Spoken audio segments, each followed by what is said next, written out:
Seorang perempuan asal Tiongkok bernama Wang Xiao yang baru berusia 24 tahun menderita gagal ginjal tahap akhir.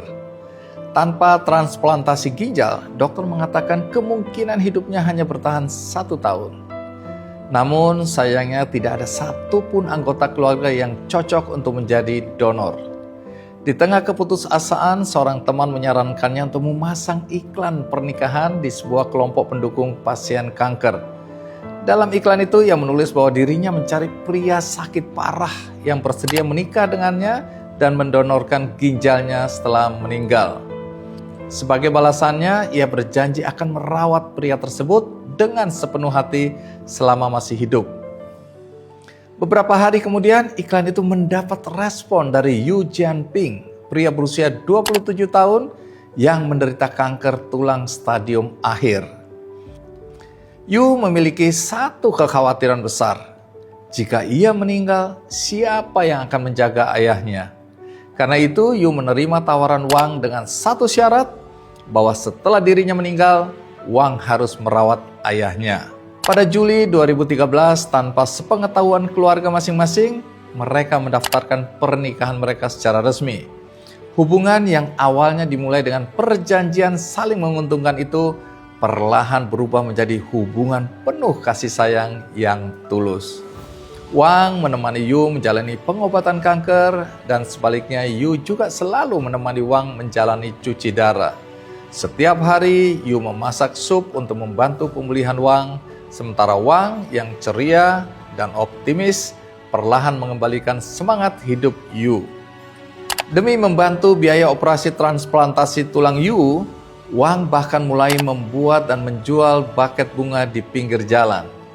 Di setiap rangkaian bunga, Wang menyelipkan kartu kecil berisi kisah perjuangan mereka.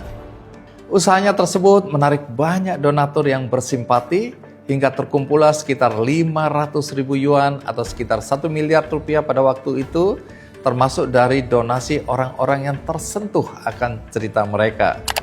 Setelah operasi, kondisi Yu terus membaik, sementara kesehatan Wang semakin stabil hingga dokter mengatakan ia tidak lagi membutuhkan transplantasi ginjal. Tahun 2024, kisah mereka diangkat dalam film berjudul Viva la Vida dan sukses besar hingga meraih pendapatan lebih dari 276 juta yuan atau lebih dari 600 miliar rupiah berdasarkan nilai tukar saat itu. Ketika film tersebut booming, itu hampir 11 tahun sejak Wang dan Yu menderita penyakit terminal dan divonis hidup mereka tidak akan lama lagi. Namun, kenyataannya berbeda. Tuhan masih memberi kesempatan mereka untuk hidup lebih lama lagi. Banyak orang melihat kisah ini sebagai bukti bahwa cinta dapat memberi kekuatan yang luar biasa. Ada yang percaya bahwa ketika seseorang memiliki alasan untuk hidup, semangat itu ikut membantu proses penyembuhan. Ada pula yang meyakini bahwa hati yang gembira adalah obat, dan kebahagiaan membuat seseorang lebih kuat dalam menghadapi penyakit yang dideritanya.